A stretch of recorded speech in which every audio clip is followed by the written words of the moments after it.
کہ یہاں عمل کی راہ سے ہم کیسے اللہ تعالیٰ سے قریب ہو سکتے ہیں۔ عمل کے باب میں سب سے پہلا راستہ ہے، اللہ تعالیٰ نے جتنی عبادتیں فرض قرار دی ہیں یا اللہ تعالیٰ نے مستحب قرار دی، سنت کے درجے کی، مستحب درجے کی عبادتیں، ایک ایک عبادت کو اس دنیا کے سب سے قیمتی دولت کے طور پہ اپناؤ۔ بھائیو ایک چیز میں بتاؤں آپ کو، ہم کون ہیں، ہماری حقیقت کیا ہے؟ انسان دنیا میں وقت کا بڑے سے بڑا حکمران بھی ہوگا، وہ بہت بڑا لیڈر بھی ہوگا، بڑا سمجھدار، بڑا عقل مند ہوگا، سب کی حقیقت کیا ہے معلوم؟ قرآن مجید میں اللہ تعالیٰ نے کہا الم نخلقکم من ماء مہین، سب کی حقیقت یہ ہے کہ ایک حقیر سے نطفے سے پیدا کیے گئے، معمولی سے نطفے سے پیدا کیے گئے، ایک معمولی نطفہ ہماری حقیقت، اس سے زیادہ کچھ نہیں۔ ہماری حقیقت بس اتنی ہی ہے، ہم جو بھی ہوں، بن گئے، سنور گئے، قابل بن گئے، نام ہو گیا، جو بھی ہو، اصل ہماری یہی ہے۔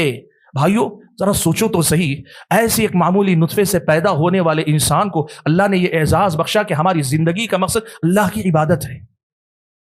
اللہ کی عبادت ہے، ہماری حیثیت بڑھ گئی، ہمارا مقام بڑھ گیا، ہم معتبر ہو گئے، اللہ کے نے یہ زندگی کو اپنے اس کی عبادت سے جوڑ کر ہماری حیثیت اللہ نے بڑھا دی، ہم بدل گئے، ہمارا وزن بڑھ گیا، ہماری حقیقت بدل کر رہ گئی۔ اللہ کے بندو،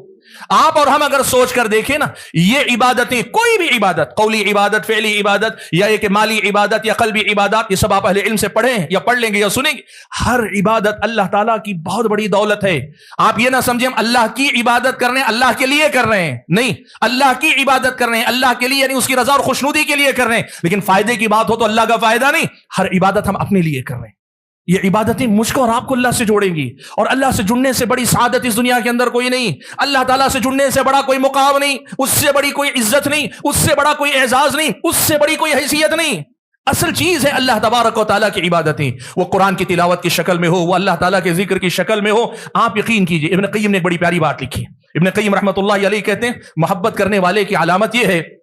کہ اس کا موضوع کوئی بھی ہو، وہ کہیں نہ کہیں گھوم پھر کر اپنے محبوب تک آ ہی جاتا ہے۔ وہ اپنی گفتگو میں کہیں سے بھی شروع کرے لیکن پہنچنا اپنے محبوب کے تذکرے پر ہے۔ رب العالمین کا ذکر چلتے پھرتے، اٹھتے بیٹھتے، صبح شام کرنے کا مطلب ہی یہ ہے کہ ہم کہیں سے بھی شروع کریں، کسی بھی معاملے میں رہیں، ہم اپنے محبوب یعنی رب ذوالجلال کا تذکرہ ضرور ہم کرتے ہیں، اللہ کے ذکر سے تعلق، اللہ تعالیٰ۔ سوچو بھائیو، قرآن کی تلاوت ہم اور آپ کرتے ہیں، ہماری زبانیں بڑی گنہگار زبانیں ہیں، ہم بڑے گنہگار ہیں، لیکن سعادت ہماری کتنی ہے۔ قرآن اللہ تعالیٰ کا کلام ہے،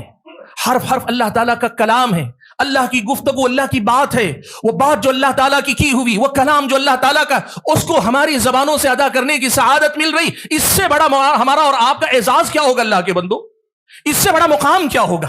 ان عبادتوں کی قدر کرو کہ یہ اللہ تعالیٰ سے تعلق کو جوڑنے کے سب سے بہتر ذریعے کے طور پر اللہ تعالیٰ نے مجھ کو اور آپ کو عطا کی۔